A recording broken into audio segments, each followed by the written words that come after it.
Hello everyone, I'm Arsha Niksa, and today I will be giving you an introduction to the theory of differential equations, which we'll be using on in our next tutorials when we'll be numerically solving differential equations which we've encountered in IYPT problems.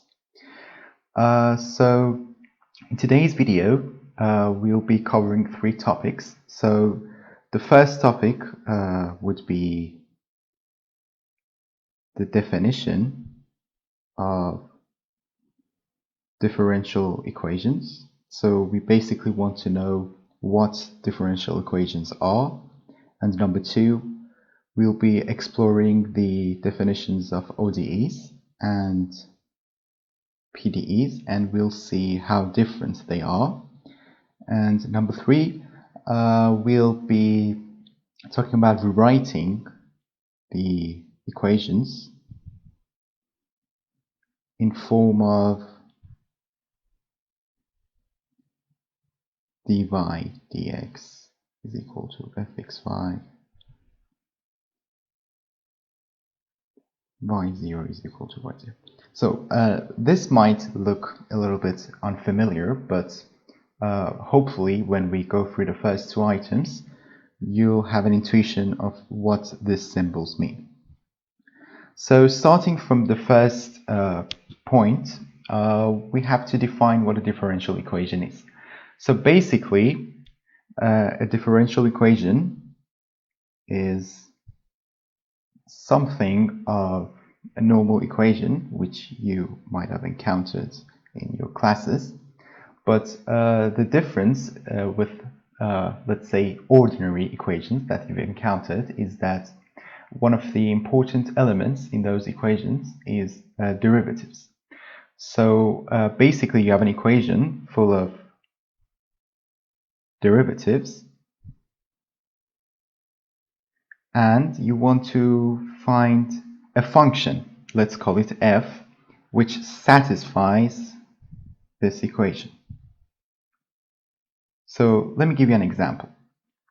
So as you know, our main point of focus is physics, and in physics you might have encountered something called Newton's second law.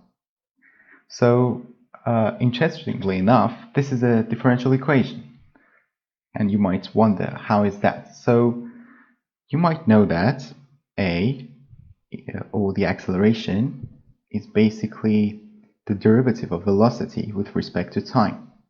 Or we could also write that it's the second derivative of our position, let's call it x, with respect to time. Now, based on this, we could write f is equal to m dv dt. And f could be a function of t and v. So basically, this is a differential equation because it involves derivatives. We have dv with respect to t. All right. So this is the definition of a differential equation. Now let's move on to what an ODE is first, and then we'll go on to what a PDE is. So ODE is basically an ordinary differential equation. Now, why is it called ordinary? So the point is that we have, let's say, ordinary derivatives, which you might have seen with this symbol or this symbol. These are called ordinary derivatives. So basically, you have a function, or let's call that function y for the sake of consistency, and that function is basically a single variable one. So it's only a function of, let's say, t. It's not a multivariable function like y as a function of, I don't know, t as time, big T as in temperature, and so on. All right. So if your differential equation has only ordinary derivatives, then it's called an ODE. But what about PDE? What does P stand for? P stands for partial. So it's a partial differential equation. Now, what is a partial differential equation? You might have guessed it, so it should have partial derivatives. You might have seen partial derivatives in many different places. They are usually denoted with this symbol. Let's say you have f, and you basically are taking the partial derivative of f with respect to x. So they're usually seen in this way, and that's how they basically are used. So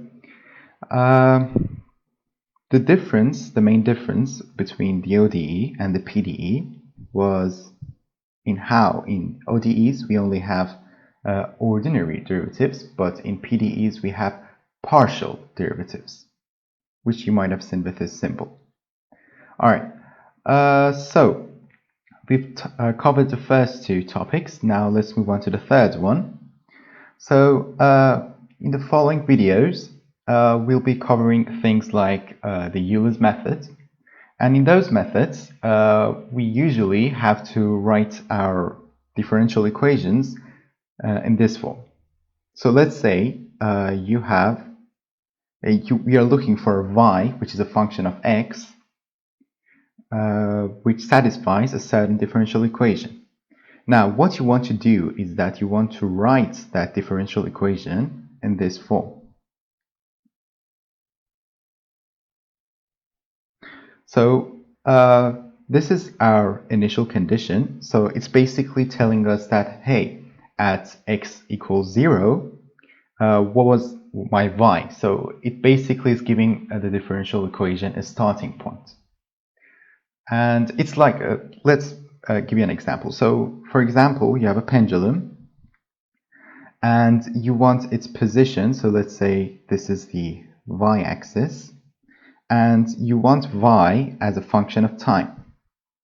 So you have a differential equation, which you could get from the second law of Newton, and then you want to find a y that satisfies that differential equation.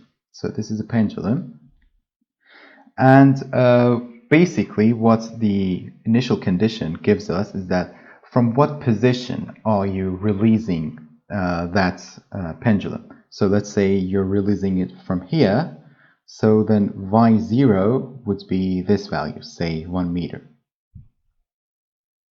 Or you might even release it from here, so let's say 1.5 meters. And you might guess that from your physical intuition that in this case y would be a constant function. It would be a constant function of time, so it wouldn't change its position. It would just remain there. So yep, that's it for the initial condition. Now what about this form? So basically you have to rewrite your differential equation in a way that you put dy dx on one side and call all the other stuff on the other side as fxy. So it's basically a function of fx and y. So I think it'd be best to move on to some examples in order to better understand what I'm trying to say. So we'll be using a PDF file, which I'll leave a link to in the description. We'll be going through those examples in order to better understand what we are trying to say. So we basically have to rewrite this differential equation in this form. So let me write that down. So we have dy dx plus 2y is equal to 1.3 e to the power of minus x. All right, so the first step would be to find where the dy with respect to dx is. So it's here.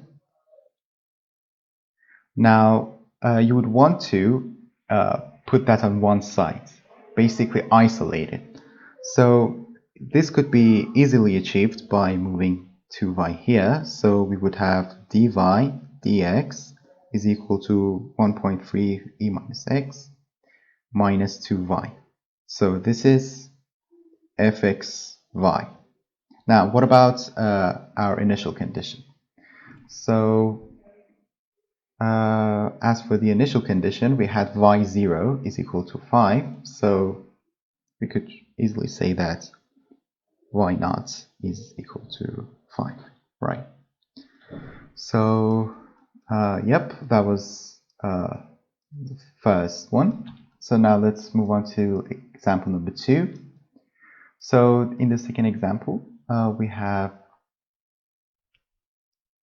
dy, dy, dx. Let me check if I copied anything wrong. No. Plus x2, y2 is equal to sine of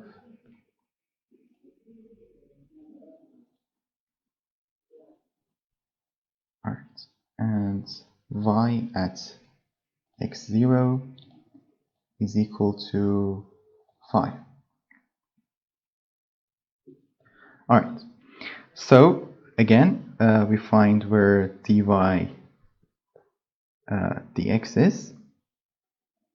So in order to isolate that, we take x2, y2 on the other side. So we have dy dx is equal to 2 sine 3x minus x2, y2. And then we divide by e to the power of y. You notice that e to the power of y cannot be 0, so we wouldn't have any problem with dividing by e to the power of y. So we would have dy dx is equal to 2 sine of 3x minus x2 y2 divided by e to the power of y. So this would be our function of x and y. And what about our initial condition? So we have y at x0 is equal to 5, so y0 is equal to 5. So this is the answer. And let us check the solution. And yep, that seems to be right.